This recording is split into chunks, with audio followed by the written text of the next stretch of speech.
बड़े पर्दे पर जल्द ही एक ऐसी मूवी आने जा रही है जो कहीं न कहीं देश और समाज में जो कुरीतियाँ हैं उनको उजागर करेगी।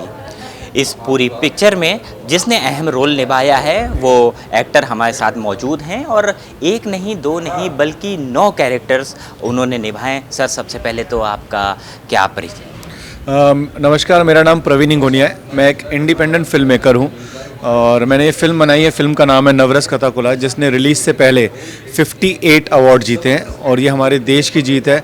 अभी 5 दिन पहले अमेरिका बॉस्टन में हमारी फिल्म ने बेस्ट सोशल फिल्म का अवार्ड जीता। अमेरिका 7 समंदर पार, तो ये हमारे देश की जीत है। और स्पेन में कल बार्सिलोना में हमारी फिल्म दिखाई गई, वहाँ पे भी स्टैंडिंग ओवेशन मिली हमें। और आज वहाँ पे अवार्ड फंक्शन चल रहा है, तो देश ने चाहा, देश से प्यार मिला, तो वहाँ पे भी हम अवार्ड जीतेंगे। थोड़ा सा अगर आपके हम बैकग्राउंड के बारे में जाने, ये मूवी तो हमारी कामना रहेगी कि धमाल मचाए बड़े पर्दे पर। इससे पहले आप किन किन सीरियल्स में या डेली सोप की बात करी जाए उनमें काम कर चुके? मैंने एज एन एक्टर बहुत काम किया है। एज एन एक्टर मैंने क्योंकि साज भी कभी बहुत ही तुलसी डैडी समझा कर वो सब किया, और जब काम मिलना ऐसा बंद हो गया था, अच्छा काम नहीं मिल रहा था, तो मैंने लिखना स्टार्ट किया। और लखनऊ से मेरा पहला कनेक्शन इसलिए है क्योंकि जो मेरी पहली फिल्म है, फिल्म का नाम है फंगस। उनके जो प्रोड्यूसर है राजन पांडे जी और तृप्ति जी भी यहाँ पर आई हुई हैं। ये भाभी आइए।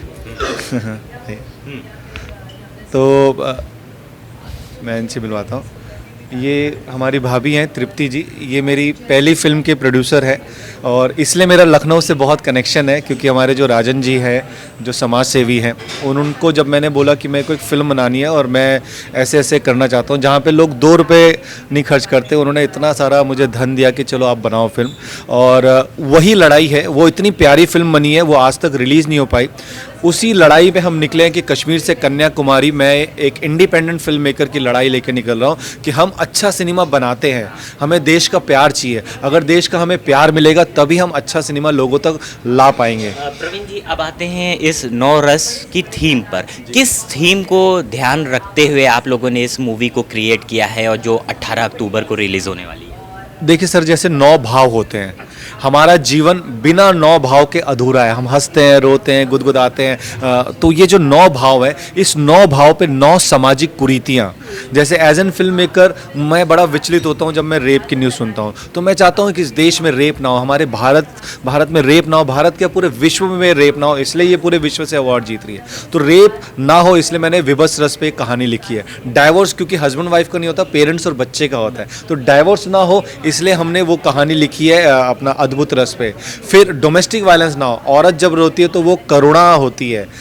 मतलब एक आदमी अगर एक औरत पे हाथ उठा रहा है तो वो नपुंसक है मेरी नज़र में, तो वो उसके ऊपर एक खूबसूरत ताना बाना लिखा है। फिर पॉजिटिविटी, हमारा जो यूथ है आज बड़ा सफोकेटेड हो रहा है, कुछ नहीं मिल पाता, शॉर्टकट में बिलीव करता है और हताश होकर सुसाइड कर लेता है। तो उसके ऊपर, उनकी मेंटल हेल्थ पे मैंने यस के ऊपर पॉजिटिविटी, आप यस में बिलीव करते हो तो कुछ भी कर सकते हो, इसलिए मैं यस यात्रा पर निकला हूँ कश्मीर से कन्याकुमारी। और रिलीज से पहले कह रहा हूँ 18 अक्टूबर को हम इतिहास रचेंगे, मिरेकल होगा। ये पावर है यस की। एक आखिरी सवाल है कि एक कलाकार को पूरी मूवी में एक कैरेक्टर को निभाने में ही बड़ी मेहनत लगती है, आपने 9 कैरेक्टर निभाए हैं, कितने बड़ा चैलेंज था? सर मुझे मैं सच बता रहा हूँ, ऐसे बड़ी बात नहीं बोल रहा, बड़बोला नहीं बोल रहा। मुझे मेहनत इसलिए नहीं लगी क्योंकि मैं इस फिल्म का राइटर भी हूँ, डायरेक्टर भी हूँ, प्रोड्यूसर भी हूँ और एक्टर भी हूँ। तो जब राइटर कहानी लिख रहा होता है तो बाय डिफ़ॉल्ट वो उस कहानी की डिटेल में जाता है, तो बाय डिफ़ॉल्ट ही मेरी तैयारी एज एन एक्टर होती गई। फिर डायरेक्टर में सोच रहा था इस तरह से शॉट लूँगा, ये लूँगा, यहाँ शूट करूँगा, तो सबकॉन्शियसली मेरे एज एन एक्टर की है ना तैयारी चल रही थी। इसलिए जब मैंने कहानी लिखी, उसकी एक्सटर्नल इंटरनल उसका इतिहास लिखा, तो एज एन एक्टर मेरे को ज़्यादा ऐसे तकलीफ नहीं हुई क्योंकि मैं इस फिल्म का रचयिता भी हूँ, इस फिल्म को मैंने जन्म भी दिया, इस कहानियों को जन्म दिया, तो मुझे ऐसा दिक्कत महसूस नहीं हुआ। बहुत शुक्रिया हमसे बात करने के लिए। तो ये आप प्रवीण जी को सुन रहे थे। बड़े पर्दे पर जल्द ही एक पिक्चर आ रही है, नाम है नवरस। और नवरस यानी समाज में जो कुरीतियाँ हैं उनको उजागर करती है, उनको दर्शाती है। एक ही इंसान ने या कहे एक ही कलाकार ने 9 किरदार निभाए हैं, जो बेहद दिलचस्प है और इस मूवी को बाकी पिक्चरों से काफ़ी ज़्यादा अलग बनाता है। कैमरा पर्सन आशुतोष शुक्ला के साथ लखनऊ से उत्तर प्रदेश टाइम्स के लिए अरसलान समदी। हम हैं देश के दिल, उत्तर प्रदेश की धड़कन, उत्तर प्रदेश टाइम्स।